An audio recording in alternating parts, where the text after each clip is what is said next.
ప్రభు యొక్క ఘనమైన నామానికి మహిమ కలుగును గాక. ఆమేన్. హల్లెలూయా. లూకాసు వార్త 7వ అధ్యాయం 36 నుంచి చదువుదామా? పరిసయ్యులలో ఒకడు తనతో కూడా భోజనము చేయవలెనని ఆయన అడిగెను. ఆయన ఆ పరిసయ్యుని ఇంటికి వెళ్ళి భోజన పంక్తిని కూర్చుని ఉన్న ఆ ఊరిలో ఉన్న పాపాత్మురాలైన ఒక స్త్రీ. గమనించండి, యేసు ఆ ఊరిలో ఉన్నాడు అన్న వెంటనే యేసు దగ్గరికి వచ్చింది తెలుసా? పాపాత్మురాలైనటువంటి ఒక స్త్రీ. యేసు పరిసయ్యుని ఇంట భోజనమునకు కూర్చున్నాడని తెలుసుకొని ఒక బుడ్డిలో అత్తరు తీసుకుని వచ్చి వెనుక తట్టు ఆయన పాదముల వద్ద నిలవబడి ఏడ్చుచు కన్నీళ్లతో ఆయన పాదములను తడిపి తన తల వెంట్రుకలతో తుడిచి ఆయన పాదములను ముద్దు పెట్టుకొని ఆ అత్తరు వాటికి పూసెను. హల్లెలూయా. ఆ భయంకరమైనటువంటి స్త్రీ, బైబిల్లో ఏమని వ్రాయబడింది? ఆ స్త్రీ యొక్క పేరు పాపాత్మురాలు. ఎవరంట? ఆ ఊర్లో ఉన్నటువంటి ఒక పాపాత్మురాలు. యేసుక్రీస్తు పలానా గృహములో ఉన్నాడు అని తెలుసుకొని ఆ యేసు దగ్గరికి నేను ఏం తీసుకెళ్ళను అని ఆలోచన చేసి ఆమె దగ్గర ఉన్నటువంటి వాటిలో డబ్బంతా కూడా ఖర్చు పెట్టి అత్తరు తీసుకొని ఆ పరిసయ్యుని ఇంటికి వెళ్ళి యేసుక్రీస్తు ఉన్నటువంటి చోట ఎనుక భాగం నుంచి ఆయన పాదముల దగ్గర కూర్చొని ఆయన ఏడుస్తూ తన కన్నీళ్లతో యేసు యొక్క పాదాలను కడిగి ఆ అత్తరును యేసు యొక్క పాదాలకు పూసిందండి. హల్లెలూయా. ఒక వ్యక్తి, ఆ వ్యక్తి ఎంత భయంకరమైన స్త్రీ లేకపోతే పురుషుడు లేదా భయంకరంగా బైబిల్లో రాయబడింది కదా, పాపాత్మురాలు లేదా పాపాత్ముడైనటువంటి వ్యక్తి అయినా యేసుక్రీస్తు దగ్గరికి వచ్చి ఆయన పాదాల మీద పడి ఆయన పాదాలను ముద్దు పెట్టుకొని, యేసు నేను నీకు వ్యతిరేకంగా చేశాను పాపాలు, నువ్వు క్షమించు అంటే చాలండి. మహా గొప్ప దేవుడు, కనికరం కలిగిన దేవుడు, క్షమించి ప్రేమిస్తాడండి. ఈ వ్యక్తి తెలుసుకునింది ఏంటి తెలుసా? ఈ పాపాత్మురాలైనటువంటి స్త్రీ తెలుసుకునింది, నన్ను ఎవరు విడిపించలేరు, నన్ను ఎవరు కాపాడలేరు, నేను యేసయ్య దగ్గరికి వెళ్తా. ఈ ఊరంతా కూడా నన్ను పాపాత్మురాలైన స్త్రీ అని ఏల్పెట్టి చూపిస్తున్నారు. నా పాపం తీసివేయబడాలి, నేను పవిత్రపరచబడాలి, దీనికి మార్గం యేసే అని ఒక నిర్ణయం తీసుకొని యేసుక్రీస్తు దగ్గరకు వచ్చిందండి. ఎప్పుడైతే యేసుక్రీస్తు దగ్గరకు వచ్చి ఆమె కన్నీటితో ఆయన పాదములను కడిగి తల వెంట్రుకలతో ఆయన పాదములను తుడిచి అత్తరు పూసి ఆ పాదములకు ఏం చేసిందంట? ముద్దు పెట్టుకుని వ్రాయబడింది. హల్లెలూయా. ఇంకొక మాట కూడా చదువుతాం. ఏడ్చుచు కన్నీళ్లతో ఆయన పాదములను తడిపి తన తల వెంట్రుకలతో తుడిచి ఆయన పాదములకు ముద్దు పెట్టుకొని ఆ అత్తరు వాటికి పూసెను. ఆయనను పిలిచిన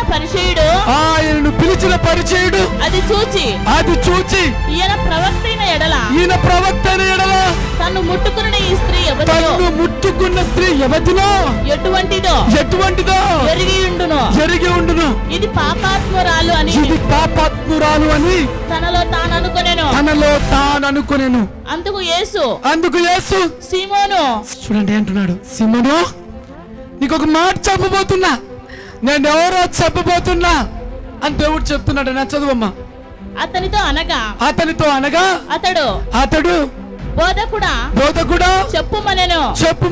అప్పుడు యేసు అప్పు ఇచ్చు ఒకనికి ఇద్దరు రుణస్థులుండిరి. వారిలో ఒకడు 500 దీనారములను మరి ఒకడు 70 దీనారములను ఇచ్చి ఉండిరి. ఆ అప్పు తీర్చుటకు వారి వద్ద ఏమీ లేకపోయిన గనుక అతడు వారి ఇద్దరిని క్షమించును. కాబట్టి వీరిలో ఎవడు అతను ఎక్కువగా ప్రేమించును చెప్పుమని అడిగాను. అందుకు సీమోను అతడెవనికి ఎక్కువగా క్షమించను వాడే అని నాకు తోచుచున్నదని చెప్పెను. ఆయన నీవు సరిగా యోచించితివని అతనితో చెప్పి ఆ స్త్రీ వైపు తిరిగి సీమోనుతో ఇట్లనెను, ఈ స్త్రీని చూచుచున్నావే, నేను నీ ఇంట్లోనికి రాగా నీవు నా పాదములకు నీళ్ళు ఇవ్వలేదు. కానీ ఈమె తన కన్నీళ్లతో నా పాదములను తడిపి తన తల వెంట్రుకలతో తుడిచెను. నీవు నన్ను ముద్దు పెట్టుకొనలేదు గాని నేను లోపలికి వచ్చినప్పటి నుంచి ఈమె నా పాదములు ముద్దు పెట్టుకొనుట మానలేదు. ఈ మాట గుర్తు పెట్టుకోవాలి. ముద్దు పెట్టుకొనుట మానలేదు. నీవు నూనెతో నా తల అంటలేదు గాని ఈమె నా పాదములకు అత్తరు పూసెను. ఆమె విస్తారముగా ప్రేమించును గనుక ఆమె యొక్క విస్తార పాపములు క్షమించబడినవని నీతో చెప్పుచున్నాను. ఎవరికి కొంచెముగా క్షమింపబడునో, చాలా జాగ్రత్తగా వినాలి, ఎవరికి కొంచెముగా క్షమించబడునో వాడు కొంచెముగా ప్రేమించునని చెప్పి నీ పాపములు, మళ్ళీ ఒకసారి ఇదే మాట చదువుకుందాం. ఎవనికి కొంచెముగా క్షమింపబడునో, ఎవనికి, జాగ్రత్తగా వినండి, ఎవనికి కొంచెముగా క్షమించునో వాడే కొంచెముగా ప్రేమించునని చెప్పి నీ పాపములు క్షమించబడినవి అని ఆమెతో అనెను. దేవునికి మహిమ కలుగును గాక. ఈ మాటను మనము జ్ఞాపకం చేసుకున్నట్లయితే విస్తారంగా పాపం చేసింది ఈ వ్యభిచార స్త్రీ. ఎంత విస్తారంగా పాపం చేసిందో అంత విస్తారమైన పాపములు క్షమించబడ్డాయి. అంటే యేసుని నువ్వు ఎప్పుడు ఎక్కువగా ప్రేమిస్తావంటే, నువ్వు ఎంత పాపాత్మురాలివైతే అంత ఎక్కువగా ప్రేమిస్తావండి. అంటే అంత పాపములో ఉన్నా కూడా నీకు యేసుని చూసిన వెంటనే యేసుతో జీవించాలి, యేసుతో నడవాలి, యేసు చిత్తాన్ని చేయాలని ప్రేమ ఎక్కువ, భయము ఎక్కువ. దేవుని కొరకు నువ్వేమైనా చేస్తావు. అందుకే ఈ స్త్రీ ఏం జరిగిందంటే, విస్తారంగా పాపం చేసినా కూడా తన జీవితంలో ఉన్న డబ్బులతో అత్తరు తీసుకుని వచ్చి పేతురు, పరిసయ్యులు, సద్దుకయ్యులు, యేసుక్రీస్తు ప్రవక్తని అతను ఇంట్లోకి తీసుకెళ్లి కూర్చోబెట్టి భోజనం పెట్టినా కూడా వాళ్ళు యేసుని అంతగా ప్రేమించలేదండి, అంతగా దేవుని గణపరచలేదు. కానీ ఈ పాపాత్మురాలైనటువంటి స్త్రీ వచ్చింది మొదలుకొని ఆయన పాదముల సన్నిధిలో ఏడుస్తుంది. ఈ రెండింటిని గమనించినట్లయితే ఎవరైతే తక్కువ క్రీస్తుని ప్రేమిస్తారో వారి తక్కువ పాపములు క్షమించబడతాయి. ఎవరైతే ఎక్కువగా ప్రభువుని నువ్వు ప్రేమిస్తావో నీ ప్రతి పాపములు కూడా ఏమైపోతాయంటే క్షమించబడుతూ ఉంటాయండి, కొట్టివేయబడుతూ ఉంటాయి. అందుకే ఈ స్త్రీ అనుకుంది, ప్రభువా ఈ లోకములో పాపాత్మురాలని నాకు పేరుంది, భయంకరమైన స్త్రీని నేను నా జీవితాన్ని మార్చుకోవాలంటే అత్యధికంగా నిన్ను ప్రేమించాలి అని యేసుని ప్రేమించడం మొదలుపెట్టిందండి. ఎంతగా ప్రేమిస్తుందంటే ఆమె ఏమైపోయినా కూడా పర్వాలే అని ఆయన పాదముల సన్నిధికి వెళ్ళి కన్నీళ్లు కార్చబడ్డాయి. కన్నీళ్లు ఎలా కార్చబడ్డాయంటే దేవుని పాదములు కడిగేంత విధముగా కనిపించింది. మన పాపములు కొట్టివేయబడాలి, పవిత్రపరచబడాలి, క్రీస్తులో జీవించాలి అని తెలుసుకున్న వెంటనే లోపల నుంచి దుఃఖము భయంకరంగా బయటకు వస్తుందండి. కన్నీళ్ళే కన్నీళ్ళే. ఆ కన్నీళ్లు ఏం చేస్తాయంటే కొరింథీ గ్రంథంలో రాయబడింది, రక్షణార్థమైనటువంటి దుఃఖము అది నీకు సంతోషాన్ని కలిగిస్తుంది. ఆవిడ కూడా అనేకుల దగ్గరికి వెళ్ళి ఏడ్చిన, అనేకులతో చెప్పిన నా నిందను, నా అవమానాన్ని, నా వేదనను ఎవరు తీసివేలేరు. నేను యేసు దగ్గరికి వెళ్తా, నేను కన్నీళ్లతో నా పాపములు ఒప్పుకుంటా, నా పాదాల మీద పడతా అని ఆ పాదాల మీద పడి ఏడవడం, కన్నీళ్లతో ఏడవడం స్టార్ట్ అయిందండి. ఎప్పుడైతే ఏడవడం విడిచిపెట్టకుండా ఆయన పాదములు హత్తుకుందో బైబిల్లో రాయబడింది, నువ్వు విస్తారంగా పాపం చేశావు కాబట్టి నీ విస్తారమైన పాపములు కొట్టివేయబడ్డాయి. గట్టిగా చప్పట్లు కొట్టా. నువ్వు క్రీస్తుని ప్రేమించుకున్నట్లయితే నీ పాపములు క్షమించబడు. నా ప్రభు అన్నాడు, అమ్మా ఇక నువ్వు పాపము చేయకు, నీ పాపములు క్షమించబడ్డాయి, ఇక నువ్వు హ్యాపీగా వెళ్ళిపో. హల్లెలూయా, గట్టిగా చెప్దామా హల్లెలూయా. కాబట్టి ఇప్పుడు దేవుని బిడ్డ నీ జీవితంలో గమనించు, నీవు పవిత్రపరచబడాలి అంటే ఒక్క యేసయ్య దగ్గరికి వచ్చి నీ పాపాలు ఒప్పుకున్నట్లయితే యేసుక్రీస్తు యొక్క అమూల్యమైన, నిష్కలంకమైన, పవిత్రమైన, విలువైన రక్తమే నిన్ను పవిత్రపరిచి రెచ్చింపు ఘనతకు వారసుడిగా, వారసురాలిగా నీ దేశములో, నీ ఊర్లో, నీ జిల్లాల, నీ కుటుంబములో దేవుడు నిన్ను రెట్టింపు ఘనతకు అర్హుడిగా అభిషేకించి తన మహిమ కొరకు నిలబెట్టుకుంటాడు. హల్లెలూయా. ఈ రోజు నుంచి మా జీవితం పవిత్రంగా జీవించాలనుకుంటున్నాం, మార్చుకోవాలనుకుంటున్నాం. మేము కూడా యేసు రక్తంతో కడగబడతాం బ్రదర్, మేము కూడా క్రొత్త జీవితం, రెట్టింపు ఘనత పొందుకుంటాం బ్రదర్ అన్నట్లయితే మీ చేతులు పైకెత్తారా? God bless you. దేవుడు మిమ్మల్ని దీవించును గాక. అయితే నాతో కలిసి ఈ మాట పలకండి,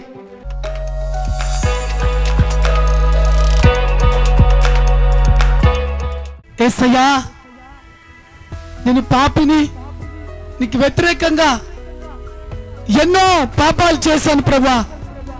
చూపులతో, మాటలతో, క్రియలతో, ఆలోచనతో, తలంపులతో, శరీరంతో, భయము లేక, భక్తి లేక, లెక్క చేయక ఎన్నో విధాలుగా సాతాను చేతిలో చిక్కుబడి, సాతానుకు లోబడి అపవిత్రులుగా మార్చబడ్డాం.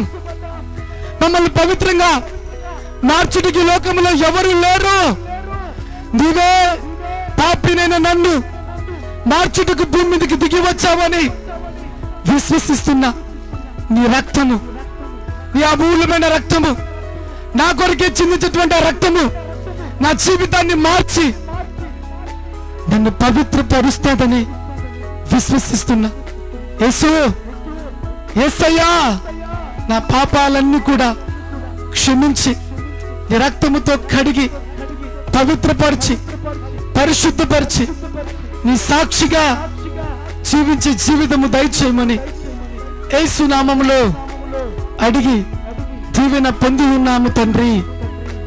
ఆమేన్, ఆమేన్. గట్టిగా చెప్దామా హల్లెలూయా. ఒక కడుపులో ఒక పెద్ద హోటల్కి వెళ్ళాను. ఆ వ్యక్తిని అన్నాడు, బ్రదర్ నువ్వు టీవీలో వాక్యం ప్రకటిస్తావు కదా అన్నాడు. అవునండి అన్నా. నేను అతి త్వరలో ఒక మీటింగ్ పెట్టబోతున్నా అంకుల్ అన్నా. ఏం మీటింగ్ అన్నాడు. వ్యభిచార పాపం నుంచి విడుదల పొందడం ఎలా అనే మీటింగ్ పెట్టబోతున్నా. నేను నీకు మైక్ ఇస్తా, నీ జీవితంలో ఎలా జీవించావో చెప్పగలుగుతావా అన్నా. అతడు అక్కడి నుంచి, బ్రదర్ ప్లీజ్ వందనాలు, నేను వెళ్తున్నా. అబద్ధం చెప్పకూడదు, ధైర్యంగా చెప్పాలి, ఉన్నది ఉన్నట్లుగా చెప్పాలి, నువ్వు ఎలా జీవించావో చెప్పాలి, నీ లైఫ్ ఏంటో నువ్వు చెప్పాలి. మైక్ నీకు ఇస్తా, మాట్లాడతావన్నా. ఇంకంతే. అక్కడి నుంచి వెనక్కి తిరిగి చూడలేదంట. చాలా మంది ఈ మీటింగ్ పెట్టినప్పుడు పొగిడారు. ఈ పాంప్లెట్ పోస్టర్ చూసిన వెంటనే బ్రదర్ నిజంగా సమాజానికి ఇటువంటి సందేశం కావాలి, ఇటువంటి మాటలు కావాలి, ఇటువంటి ఆ వాక్యము ఇచ్చినట్లయితే ప్రజల్లో మార్పు కలుగుతుందని అన్నారండి. నేను చాలా సంతోషించాను. ఎందుకు ఈ మాట చెప్తున్నానంటే మీ జీవితంలో ఈ వ్యభిచారం అనే పాపము నుంచి చనిపోయేంత వరకు నెల, 2 నెలలు, 3 నెలలు, 6 నెలలు, సంవత్సరము కాదు, యంగ్ ఏజ్ మొదలుకొని నీవు మృత్యుడైనంత వరకు ఈ యొక్క శాపంలో పాపం నిన్ను వెంటాడుతూనే ఉంటది, ట్రై చేస్తూనే ఉంటది, నీ వైపు చూస్తూనే ఉంటది, నిన్ను అవసరమైతే తాకాలని ట్రై చేస్తాడు. అయితే నీ జీవితంలో ప్రియ దేవుడి బిడ్డ వీటి నుంచి రక్షించబడడం ఎలా? ఈరోజు నేను మీకు చూపెట్టినటువంటి వాక్యం సాతాను యొక్క ఆలోచనలు నీ పట్ల ఎలా ఉన్నాయి, నేను వ్యభిచారిగా మార్చడానికి అనే మాట చెప్పబోతున్నానండి. దానికి ముందుగా ఒక అద్భుతమైన మాట నేను మీతో ప్రకటించాలని ఆశ కలిగి ఉన్నా.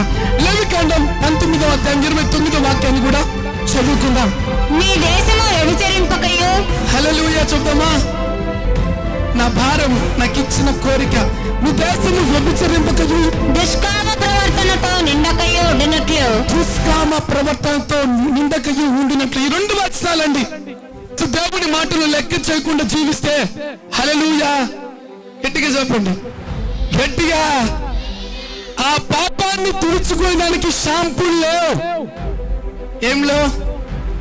చెప్పండి గట్టిగా. షాంపూలు లేవు, సబ్బులు లేవు.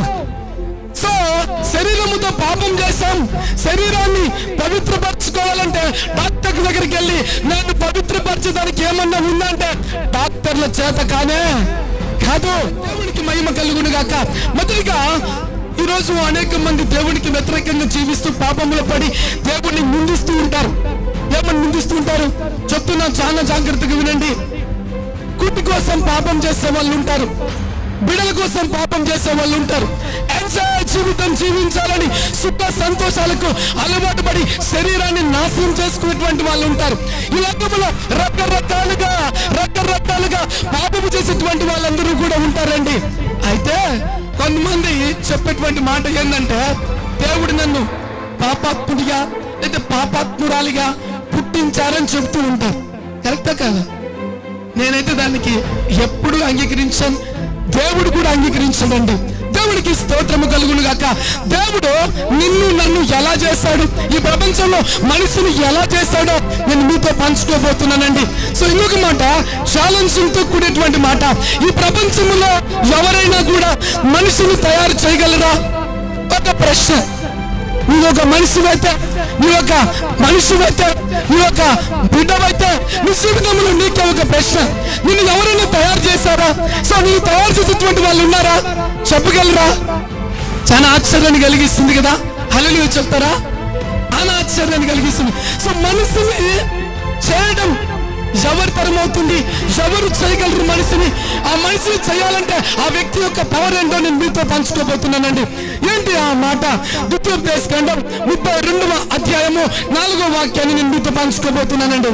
ఆయన ఆశ్రయదుర్గముగా ఉన్నాడు, ఆయన కార్యము సంపూర్ణము. ఆయన ఆశ్రయదుర్గముగా ఉన్నాడు, ఆయన కార్యము సంపూర్ణము.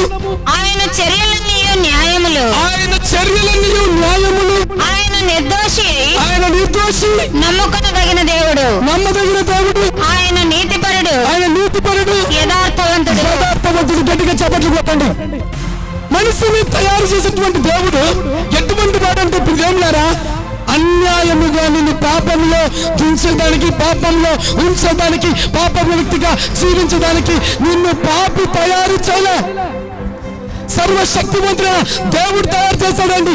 ఆ దేవుని యొక్క గుణ లక్షణాలు: మొదటి, ఆయన న్యాయవంతుడు; రెండవదిగా నిర్దోషి; మూడవదిగా నమ్మదగిన వాడు; నాలుగవదిగా నీతివంతుడు; ఐదవదిగా యథార్థవంతుడు.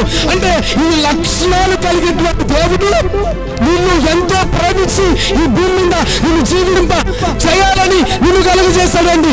అంత గొప్ప దేవుడు నిన్ను కలుగజేస్తే ఈ రోజు ఏ విధంగా ఉంటున్నా ఒక్కసారి నిన్ను పరీక్షించుకోమని ప్రభు పేరుతో మనవి చేస్తున్నానండి. హల్లెలూయా. సో ఇటువంటి దేవుడిని కలుగజేశాడు. అయితే తమను తాము చెడుపుకుని ఏదంటా దేవుడు జరపలే. దేవుడైతే చెరపలేదండి, తమను తామే చెరుపుకునేది. ద్వితీయోపదేశకాండం 32వ అధ్యాయము 5-6 వాక్యాలు చదువుకుందాం. వారు తమను చెరుపుకొని ఆయన పుత్రులు కారు. ఆయన పుత్రులు కారు. చూడండి, న్యాయవంతుడైన దేవుడు, యథార్థవంతుడైన దేవుడు, నిర్దోషవంతుడైనటువంటి దేవుడు, న్యాయవంతుడైన దేవుడు, నమ్మదగినటువంటి దేవుడు, నీతివంతటువంటి దేవుడు మిమ్మల్ని కలగజేస్తే మీరేం చేస్తున్నారంట? వారు తమ చెరుపుకొని ఎవరు వారు తమను చెరుపుకొని ఆయన పుత్రులు కారు. ఆయన పుత్రులు కారు. వారు కళంకులు. మూర్ఖత గల వక్రవంశము. హల్లెలూయా. చూడండి, దేవుడి మాట అతిక్రమిస్తే, దేవుని లెక్క చేయకపోతే, దేవుని మాటను వ్యతిరేకిస్తే ఈ భూమి మీద ఆ వ్యక్తి ఎవరంటే వక్ర వంశానికి వక్ర జాతికి చెందినటువంటి వ్యక్తి అని దేవుడి వాక్యం సెలవిస్తుందండి. మనము చాలా సార్లు మందిరానికి వెళ్తూ ఉంటాం. ఈ లోకంలో మనకు మందిరానికి వెళ్తూ ఉంటాం కాబట్టి దేవుడి యొక్క మహా గొప్ప కృపను బట్టి దేవుడి వాక్యంలో వ్యభిచరించకూడదు అని ఉంది కాబట్టి తెలుసుకొని కొద్దిగా మారుతాం. సో దీని గురించి తెలియనప్పుడు, ఆ దేవుడి చంపినప్పుడు, ఆ యాసకుడు ప్రకటించకుండా ఉన్నట్లయితే ఎంతమంది తన జీవితాన్ని నాశనం చేసుకుంటున్నారు, ఎంతమంది తన జీవితాన్ని వ్యర్థం చేసుకుంటున్నారు. దేవుడు కాదు, వాళ్ళు తన దేవుడి మాట తిరస్కరించి, తన దేవుడి మాట వ్యతిరేకించి, తన దేవుడి మాట లెక్క చేయక వక్ర వంశముగా ఈ భూమి మీద వారిని వారే ఆజ్ఞ అతిక్రమించి చేసుకున్నటువంటి వ్యక్తులని దేవుడి వాక్యం సెలవిస్తుందండి. ఇటువంటి వారి మీద దేవుడి ప్రణాళిక ఎలా ఉంటుందో చూద్దాం. బుద్ధి లేని అవివేక జనమా, ఇట్లు యెహోవాకు ప్రతీకారం చేయుదురా. చూడండి, దేవుడు చెప్పిన తర్వాత దేవుడి మాటను అతిక్రమిస్తే యెహోవాకు ప్రతీకారం చేసేటువంటి వారు లెక్క చెయ్యనుకో. ఎవరి మాట? దేవుని మాట. లెక్క చెయ్యనుకో అని దేవునికి ప్రతీకారం చేసేటువంటి వాళ్ళండి. అయితే చెప్పమ్మా. ఆయన నిన్ను సృష్టించిన తండ్రి కాడా, ఆయనే నిన్ను పుట్టించి స్థాపించను. హల్లెలూయా. గమనించాల్సినటువంటి చాలా గొప్ప విషయం. ఆయన పుట్టించి నిన్ను స్థాపించాడు కాబట్టి ఈరోజు ఆయన మాట లెక్క చేయక వ్యతిరేకిస్తున్నావు. కాబట్టి ప్రియమైనరా, నీ జీవితంలో జ్ఞాపకం ఉంచుకో, నువ్వు దేవుడి ఆజ్ఞనే అతిక్రమించేటువంటి వ్యక్తివైతే నీ జీవితంలో చాలా నష్టపోతావని ప్రభు పేరుతో మనవి చేస్తున్నానండి. రైట్, అయితే ఇంకొక అద్భుతమైన మాట నేను మీతో పంచుకోబోతున్నాను. వ్యభిచారము అంటే ఏంటి? 1 కొరింథీ 6వ అధ్యాయము 18వ వాక్యాన్ని చదువుకుందాం. జారత్వమునకు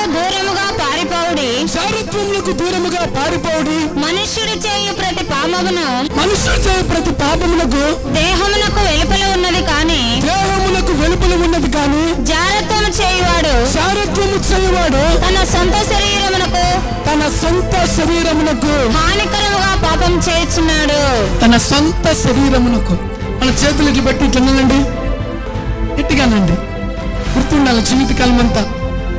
పాపము చేసేవాడంట తన సొంత శరీరమునకు ఏం చేస్తున్నాడంట? నాశనము చేసుకుంటున్నాడు.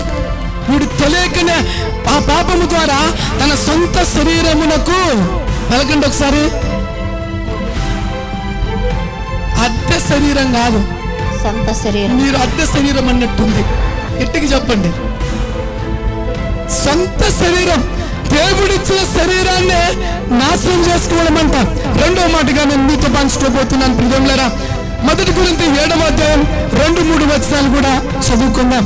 ఆయనను జారత్వము జరుగుచున్నందున ప్రతి వానికి సొంత భార్య ఉండవలెను. ప్రతి స్త్రీకి సొంత భర్త ఉండవలెను. భర్త భార్యకును అలాగుననే భార్య భర్తకును వారి ధర్మములు నడపవలెను. నేర్చుకోవాలి, తెలుసుకోవాలి జీవితకాలం అంతా. పెళ్లి కాక తల్లికి ఈ రోజు చాలా మంది వాళ్ళ కథలు, వారి మాటలు, వారి ఆలోచనలు, వారికి ఇష్టమైన జీవితము. చాలా జాగ్రత్త ప్రియ దేవుని బిడ్డ. దేవుడు నిన్ను పుట్టించిన తర్వాత నీకు ఒక ప్రత్యేకతనిచ్చాడు, నీకు ఒక క్రమాన్ని ఇచ్చాడు. శరీరముతో చేసే ప్రతి దానికి కూడా లెక్క చెప్పాలి. నీవు బైబిల్లో రాయబడింది, ప్రతి వ్యక్తికి కూడా తనకు సొంత భార్యను, సొంత భర్తను ఇచ్చాడు దేవుడు. వారితోనే వారు జీవించాలి. అంటే ఏదో వాడితో ఎప్పుడు కూడా భూమి మీద బతికి ఉన్నంత వరకు జీవించకూడదు. ఆ విధంగా భర్తను నిర్లక్ష్యం చేసి లెక్క చేయక నీవు నీ ఇష్టానుసారంగా జీవించావనుకో, నీవు దేవుడిచ్చిన శరీరాన్నే అపవిత్రపరచబడినటువంటి వ్యక్తివి, అపవిత్రం చేసుకున్నటువంటి వ్యక్తివి. కాబట్టి చాలా జాగ్రత్త. ఈ జీవితంలో చాలా మంది అనుకుంటారు హ్యాపీగా జీవించాలి, ఎంజాయ్గా జీవించాలి, సంతోషంగా జీవించాలి, ఆనందంతో జీవించాలి, పాడుతూ జీవించాలి అని. కానీ ఎప్పుడైతే ఆజ్ఞ అతిక్రమించి ఈ లోక సంబంధమైన వాటితో నువ్వు ఎంజాయ్ చేయడం మొదలు పెడతావో, లేనిది కొనకచ్చుకొని కృంగిపోయేటువంటి వ్యక్తిగా మార్చిపెడతావండి. అందుకే నీ జీవితంలో గమనించాలి, దేవుడి వాక్యం నా జీవితంలో నెరవేర్చబడిందా లేదా, చెడిపోతున్నానా, కరెక్ట్ గా ఉన్నానా అనేది చాలా చాలా చాలా ఇంపార్టెంట్. ప్రభు పేరుతో మనవి చేస్తున్నానండి. ఇంకొక మాట కూడా నేను మీతో పంచుకోబోతున్నాను. ప్రసంగి 2:10. నా కన్నులు ఆశించిన వాటిలో, చాలా జాగ్రత్తగా వినాలి, నీవు కన్నులు ఆశించిన వాటితో దేనిని అవి చూడకుండా నేను అభ్యంతరము చేయలేదు, నువ్వు అభ్యంతరము చేయలేదు. మరియు నా హృదయము నా కన్నులన్నిటిని బట్టి సంతోషకరమైన రేడియో అనుభవించకుండా. సంతోషకరమైన ఈ మాట చూసినట్లయితే ఒక అద్భుతాన్ని ఇక్కడ బైబిల్లో వ్రాయబడిందండి. అంటే తాను కంట్రోల్ చేసుకోకుండా కంట్రోల్ తప్పడం. కంటితో చూచిన వెంటనే శరీరంతో, ఆత్మతో, తలంపులతో, ఊహలతో, ఉద్దేశాలతో, కళల ద్వారా, అంటే రకరకాలుగా చూచిన వెంటనే తను కంట్రోల్ చేసుకోకుండా నాశనం కావడమే పాపమండి. నాశనం కావడమే ఒక భయంకరమైన పాపమని నేను మీతో చెప్తున్నాను. ఒక అద్భుతమైన మాట చెప్తాను చూడండి ప్రియములారా. ఇద్దరు వ్యక్తులు కలిస్తే పాపం అవుతుందండి. కానీ ఆ పాపపు ఆత్మ ఒక వ్యక్తిలోనికి ప్రవేశిస్తే, ఆ దయ్యము ప్రవేశించినట్లయితే సింగిల్ వ్యక్తే ఆ భయంకరమైన స్పిరిట్ ద్వారా పాపములకి ఎంటర్ అవుతాడని ప్రభు పేరుతో మనవి చేస్తున్నాను ప్రియములారా. ఒక మాట చెప్తా చూడండి. కువైట్లో ఉన్నటువంటి ఒక స్త్రీ, దుబాయ్లో ఉన్నటువంటి ఒక వ్యక్తి, చాలా ఆశ్చర్యాన్ని కలిగిస్తుంది. కువైట్లో ఉన్నటువంటి ఒక స్త్రీ, దుబాయ్లో ఉన్నటువంటి ఒక అబ్బాయి. సో వీళ్ళిద్దరు కూడా రాంగ్ కాలును మైనస్ కాలును ప్లస్ కాల్ చేసుకుని దాదాపుగా 1 సంవత్సరం ఫోన్లోనే వారి మాటలు, వారి క్రియలు, వారి ఆలోచనలు, వారి ఉద్దేశాలు సంపూర్ణంగా అయిపోయి ఇంటికి వచ్చారండి. ఇంటికి వచ్చిన తర్వాత ఏం చేస్తారు తెలుసా? వాళ్ళ ప్రేమ దయ్యము ప్రేమ, చాలా గాఢమైనటువంటి ప్రేమ. ఒకరినొకరు మేము విడిచి జీవించలేం. పెళ్లి కాలే, ఏమి కాలే. చూడండి ఎట్లుందో పరిస్థితి.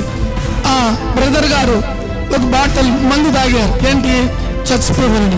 చచ్చిపోయిన మందు తాగారు. సిస్టర్ గారు ఆ కోవిడ్ నుంచి సర్రని వచ్చారు. బ్రదర్ గారు ఇండియాకి సర్రని వచ్చారు. ఇంటికి వచ్చిన వెంటనే అతని పరిస్థితి ఎలా ఉందంటే 2 లివర్స్ డ్యామేజ్. ఆ విషము ఆ డ్యామేజ్ లేకపోయింది, లోపలికి వెళ్ళింది. ఆ 2 ఊపిరితిత్తులు చెడిపోయిన వెంటనే ఆమె అంటుంది,